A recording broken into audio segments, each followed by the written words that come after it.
Sa 12,500 talampakan, 3,800 metro sa ilalim ng ibabaw. Ang ilaw ng drone ay tumutusok sa ganap na kadiliman. Ang putik ay lumutang na parang niyebe sa sinag. Pagkatapos ay lumitaw ang interior mula sa kawalan. Mga anino ng bakal kung saan dating may maringgal na hagdan. Tela na nakalutang sa agos na parang may kakabitiw lang. At doon, kalahating nakabaon sa sedimento, isang porselanang manika ng bata na nakatitig sa dilim gamit ang mga matang pintura. Hindi ito eksplorasyong basta-basta. Ito ay panghihimasok. Sa kauna-unahang pagkakataon, isang advanced na underwater drone ang pumasok sa loob ng bangkay ng Titanic, kumukuha ng footage na napakadikit, napakalungkot, na nagpatahimik sa mga batikang explorer. Ngunit habang lumalalim ang mga kamera sa mga silid na walang nakakita, sa loob ng mahigit isang siglo, isang tanong ang lumutang kasama ng sedimento. Pinararangalan ba natin ang isang libingan o nang himasok para sa kaalaman? Kabanata 1. Pagbaba sa kadiliman. Nagsisimula ang pagbaba sa katahimikan. Ang drone ay humiwalay sa deployment frame at bumukas ang mga ilaw. Umuukit ng hugis mula sa kaguluhan. Sa lalim na ito, ang presyon ay umaabot ng humigit kumulang 380 atmosfera. Sapat para durugin ang buto. Pagsaray ng baga, gawing gusot na palara ang bakal. Halos nagyayelo ang tubig. Walang liwanag na tumatagos mula sa itaas. Sumusulong ang drone. Mahina ang ugong ng mga thruster at ang bangkay ng barko ay lumitaw na parang tinawag kaysa natagpuan. Ang butas sa hull ang unang lumitaw. Isang punit na sugat kung saan ang metal ay nabalatan pabalik na parang balat. Pumasok ang drone. Ang mga LED beam ay gumagalaw sa mga baluktot na sinag at nahulog na plato. Sa loob, pumipitik ang mga pasilyo. Ang mga dingding ay nakasandal papasok. Binaluktot ng isang siglo ng presyon at pagkabulok. Dito nagsisimula ang claustrophobia. Ang drone ay maliit, lubhang madaling magalaw, espesyal na ginawa para sa mga espasyong tulad nito. Ngunit kahit ganoon, ang bawat liko ay parang pagpasok ng sinulid sa karayom sa dilim. Isang banggaan ay maaaring makasira sa bangkay. Isang maling anggulo ay maaaring masabit ang tether. Ang piloto, nanonood mula sa control station milya-milya sa itaas sa ibabaw. Pinabagal ang kanyang paghinga habang kumukurap ang proximity alarm na amber. Dahan-dahan niyang inilipat ang joystick pakaliwa. Dumaan ang drone sa isang door frame na nabaliko na parang oval. Ang mga gilid ng metal ay matalas na parang mga talim.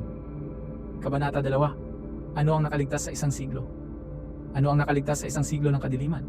Higit pa sa inaasahan ng sinuman, ang malamig na tubig at kawalan ng oxygen ay nakapag-preserve ng mga organic na materyales na dapat ay nabubulok na ilang dekada na ang nakalipas. Ang mga wooden furniture ay nakatumba, ngunit makikilala pa rin. Mga piraso ng damit ang nakadrape sa mga upuan, kupas ngunit buo. Isang leather suitcase ang nakalapag sa pasilyo. Ang mga brass clasps nito ay nakasara pa rin. Sa isang silid, nahuli ng kamera ng drone, ang telang nakabitin sa maaring dating curtain rod. Lumutang ito sa agos, mabagal at multo, na parang kahahinga lang ng silid. Sumunod ang grand staircase area, at kahit sa pagkaguho, ito ay nagbibigay pa rin ng respeto. Ang maluwang na estruktura, na dating nagpakilala sa first class luxury, ay halos wala na, kinain ng panahon at mga mikrobyo ng kahoy. Ngunit ang mga bakal na railing ay nanatili, mga balangkas ng buto na tumutukoy sa pag-akyat at pagbaba ng mga hagdanan na wala na. Ang mga dekoratibong metalwork ay nakakapit pa rin sa mga dingding, masalimuot na mga disenyo na kupas na dahil sa kalawang, ngunit makikilala pa rin. Umakyat ang mga ilaw ng drone at saglit, halos makikita mo kung ano ito noon. Marangya, ambisyoso, kahanga-hanga. Pagkatapos ay lumipat ang ilaw at bakal at kadiliman na lang ulit, katahimikan, putik. Isang hagdan na wala na. Kabanata 3. Mga silid na walang nakakita, lumalalim ang drone. Papasok sa mga silid na walang narating ang mga nakaraang ekspedisyon.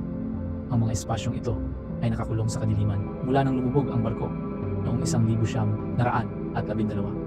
Ang ilan ay nakakagulat na buo, mga dingding na nakatayo pa, mga pintuan na makikilala. Ang iba ay tuluyang gumuho, naging bunton ng mga debris na kailangang maingat na lampasan ng drone. Kinukuha ng mga kamera ang lahat sa ultra high definition. Ang texture ng kinakalawang na metal, ang kislap ng basag na salamin, ang manipis na layer ng sedimento na natatakpan ang bawat ibabaw na parang abo. Ang mga stereo camera at laser scanner ay sabay na gumagana, nagtatayo ng 3-dimensional na mapa ng interior sa real time. Sa ibabaw, pinapanood ng mga imaging specialist habang lumalawak ang digital model. Silid-silid, pasilyo-pasilyo. Sa katapusan ng run, pinagsasama ng scan ang tuloy-tuloy na 120 metrong interior track sa mga seksyon na walang crew. Ang nakakita ng ligtas noon, nagpapakita ng partial bulkhead na nakatayo pa kung saan inaasahan ng mga blueprint na gumuho, at isang service corridor na napatunayan na ngayong nagdala ng debris sa mga huling minuto. Kapag bumalik ang liwanag sa isang silid na ganito, ano ang nagigising kasama nito? Hindi mga multo, kundi alaala. Sa isang silid, natagpuan ng drone ang isang bunto ng mga bagahe na nakatumpok sa dingding. Mga maleta na may kupas ng mga label. Isang hotbox na nadurog. Hindi ito inilagay dito noong una. Dinala sila rito ng rumaragasang tubig habang binabaha ang barko. Dinala ng mga agos sa mga pasilyo kung saan dating naglalakad ang mga pasahero. Halos masusundan mo ang kanilang daan, ang nagmamadaling pagtakas, ang imposibleng mga pagpili, ang sandaling nagdesisyon ng isang tao kung ano ang dadalhin at ano ang iiwan. Malapit sa isang pantry threshold, nakuha ng mga laser ang malabong pattern ng mga bakas ng takong na preserve sa putik. 3 hakbang at liko, pagkatapos ay nawala ang bakas kung saan natanggal ang sahig. Kabanata 4. Ang makina sa labirinto. Ang drone ay isang engineering marvel, ngunit dito sa ibaba, ito rin ay isang bagay na marupok. Gawa sa titanium at reinforced materials, ang core frame nito ay lumalaban sa nakapupuwersa na presyon. Ngunit ang mga camera housing nito, makapal na acrylic at reinforced glass, ay kailangang walang kapintasan. Isang kapintasan, isang mikroskopikong bitak, at makakahanap ng daan ng tubig dagat. Ang mga seal sa bawat joint, bawat connection point, ay precision engineered sa mga tolerance na sinusukat sa microns. Ang mga LED lights ay maingat na calibrated. Sapat ang liwanag para ilawan ang bangkay, ngunit hindi sobrang intense na ang backscatter. Mula sa mga nakalutang na particle, ay makapagpalabo ng view. Natutunan ng mga piloto na makipagtrabaho sa mga anino, gamit ang contrast at mga anggulo para makita ang hindi makikita ng direktang liwanag. Ang pagmamaniobra sa loob ng bangkay ay isang high-stakes maze. Ang interior ng Titanic ay unstable. May mga seksyong nakabitin ng mapanganib. May iba na gumuho sa magulo na metal. Ang drone ay kailangang pumasok sa mga bukas na minsan ilang talampakan lang ang lapad. Iniiwasan ang mga matalas na gilid at debris. Ang mga tradisyonal na underwater drone ay ginawa para sa open water exploration. Malaki, matibay, ngunit hindi maliksi. Ito ay iba, mas maliit, mas magaan. May mga thruster na nakaposisyon para payagan ang paggalaw sa anumang direksyon. Pataas, pababa, pagilid, kahit nakalutang ng walang galaw sa isang lugar. Kinokontrol ito ng piloto ng malayuan. Pinapanood ang real-time video feeds at sensor data na transmitted sa pamamagitan ng tether na kumukonekta sa drone sa surface ship. Ang tether ay nagbibigay ng kuryente. Inaalis ang pangangailangan para sa limitadong battery capacity at pinapayagan ang mahabang dive times. Agad nitong ipinapadala ang video at telemetry. Ngunit sa masikip ng mga espasyo, ito rin ay isang panganib. Ang cable ay maaaring masabit sa nakausling metal o mahila na hindi nakikita ang mga agos. Sa isang tensyonadong sandali na nakuha sa mission logs, lumiko ang drone sa isang kanto at nagbago ang agos. Itinulak ang tether papunta sa kinakalawang na grate na may matalas na mga gilid. Nakita ito ng piloto sa monitor. Ang cable na lumalapit, tumataas ang tensyon. Inayos niya ang mga thruster. Itinulak ng bahagya ang drone para makagawa ng slack. Lumutang ang tether, palayo. Lumayo ang grate sa anino. Naiwasan ang krisis. Ang mga A ay assisted navigation tools ay tumutulong na maiwasan ang mga sandaling ito na maging sakuna. Ang mga proximity sensor ay nakaka-detect ng mga dingding at mga obstacle. Otomatikong nag-i-stabilize ng drone kung lumalapit ito ng sobra. Ang AISI ay hindi pinapalitan ang pagpapasya ng piloto. Pinapahusay nito.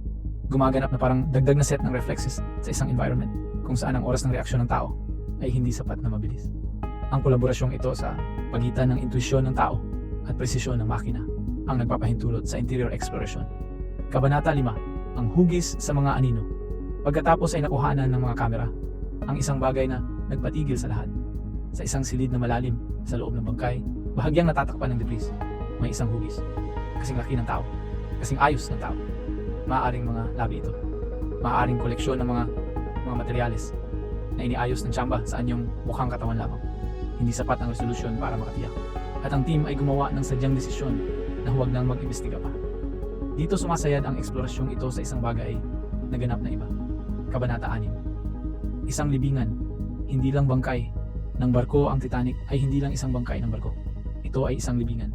Mahigit 15,000 tao ang namatay nang lumubog ang barko noong Abril 14, 1912. Marami sa kanila ay nandito pa rin.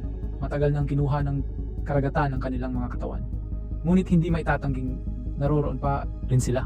Ang bawat silid, bawat pasilyo, bawat nakakalat na gamit ay paalala ng mga buhay na naputo. Naunawaan ito ng team sa likod ng drone mission mula sa simula. Bago ang unang dive, gumugol sila ng mga oras sa pagdedebate ng etika. Gaano karami ang dapat nilang istorbohin?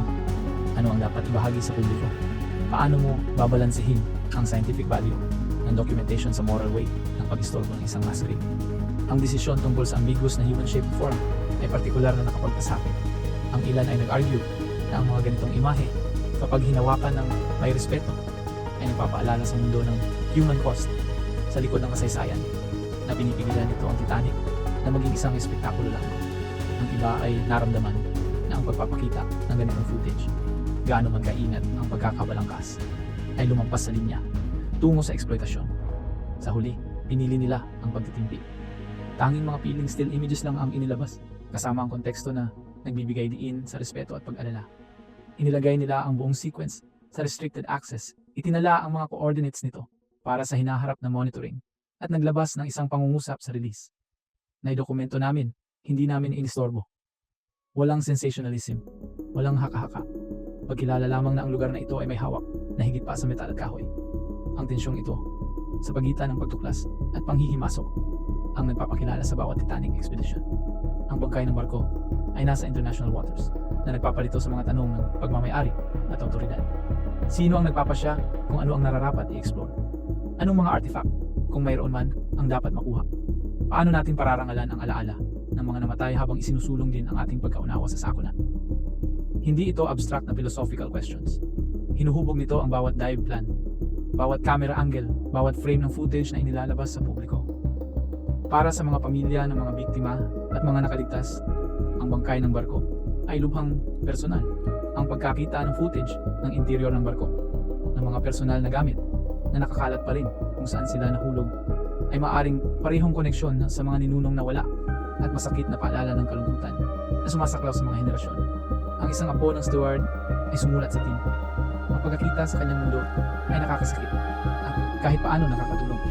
Ang isa pang sagot ay simpleng, pakiusap, hayaan na ninyo sila. Parehong katotohanan ang maaaring mamuhay dito. Ang ilang mga inapo ay sumusuporta sa eksplorasyon bilang paraan ng pag-alala. Ang iba ay lubhang hindi komportable. Tinitingnan ang anumang panghihimasok bilang kawalan ng respeto. Walang konsensus at marahil hindi dapat magkaroon. Ang Titanic ay may iba't ibang kahulugan para sa iba't ibang tao.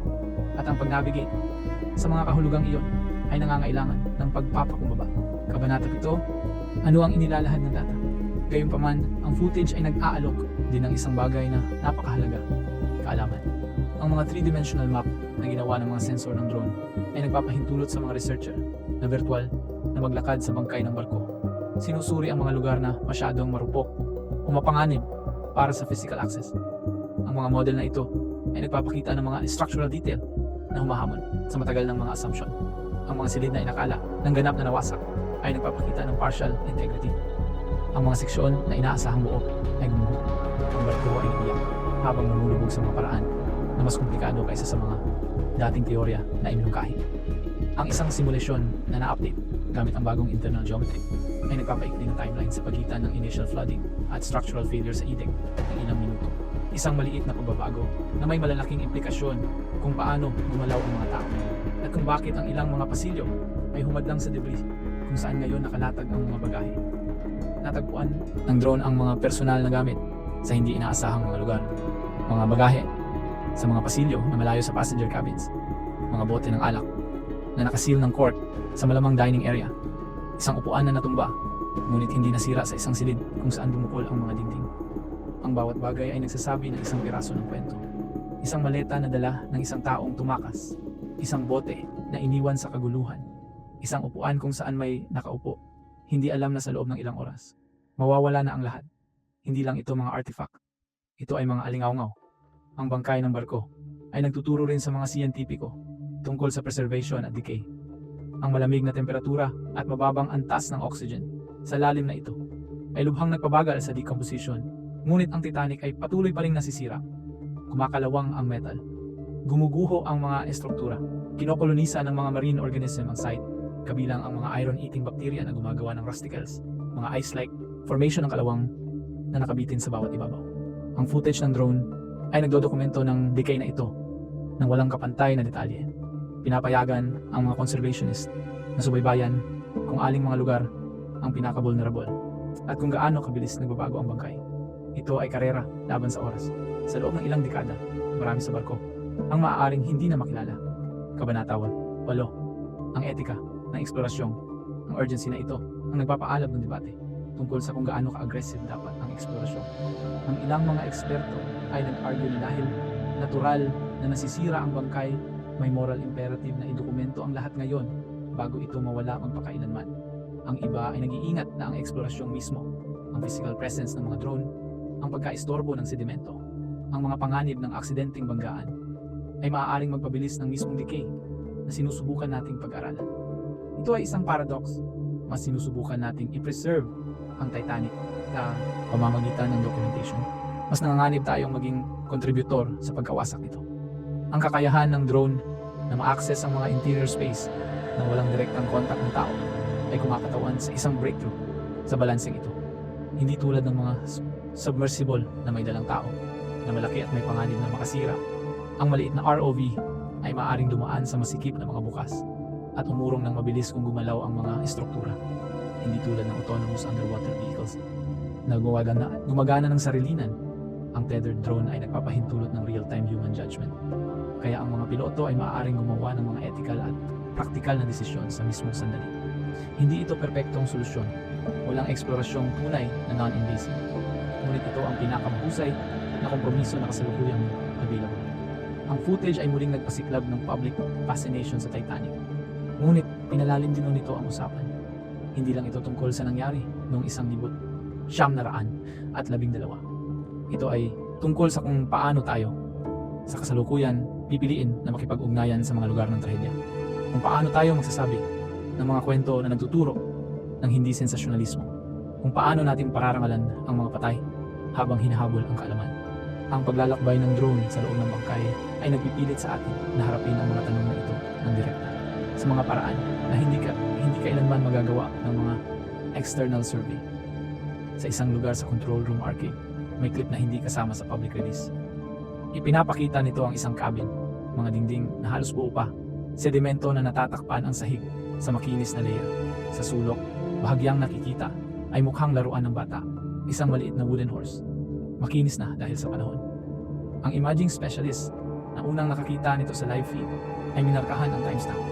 Pagkatapos ay tahimik na nakaupo saglit bago lumipat sa susunod na frame. Ang paghintong iyon, ang sandaling pagkilala na sa likod ng bawat artifact ay isang tao, isang kwento, isang buhay. Iyan ang human dimension na inilalahan ng teknolohiyang ito. Hindi sa pamamagitan ng espektakulo, kundi sa pamamagitan ng katahimikan. Pagsasara, ang tanong na nananatili. Ang Titanic ay nakahiga sa kadiliman sa 12,500 dalampakan, dahan-dahang bumabalik sa karagatan na umukog dito. Ang mga ilaw ng drone ay dumaan sa mga silid na nagyelo sa panahon. Inilawan kung ano ang na-preserve at nabura ng isang siglo ng presyon at lamig. Ang bangkay ay natuklasan noong 1985 ng oceanographer na si Robert Ballard. At mula noon, bawat ekspedisyon ay naghubad ng isa pang layer ng kwento. Ang pinakabagong footage na ito ay pambihira, isang paglukso pasulong sa dokumentasyon, structural analysis at preservation science. Ngunit ito rin ay isang salamin, nagpapakita ng ating sariling relasyon sa kasaysayan, alaala at pagkawala. Ang ilaw ay humuhupa, ang model ay naisave. Tanging ang lamig na lang ang nananatili. Paano tayo patuloy na matututo mula sa kailaliman nang hindi kumukuha ng higit sa nararapat sa atin? Ang tanong ay nananatili na parang putik sa tubig, dahan-dahang bumababa, naghihintay ng sagot na hindi pa natin nahanap. Ang teknolohiya ay umiiral, ang kakayahan ay lumalawak sa bawat dive. Ngunit ang etika, ang maingat, kinakailangang etika, ay kailangang lumawak kasama nito. O nanganganib tayong gawing espektakulo ang libingan at aliwan ang pag-alala. Pinararangalan ba natin ang isang libingan o nang himasok para sa kaalaman? Marahil ang sagot ay pareho. Ang drone ay nakabalik na sa ibabaw. Ang bangkay ay nananatili sa ibaba, tahimik, malamig, naghihintay. Kung mahalaga sa iyo ang mga investigasyong ito, magbahagi ng iyong pananaw sa ibaba at samahan kami sa susunod na pagbaba kung saan nagtatagpo ang teknolohiya at alaala.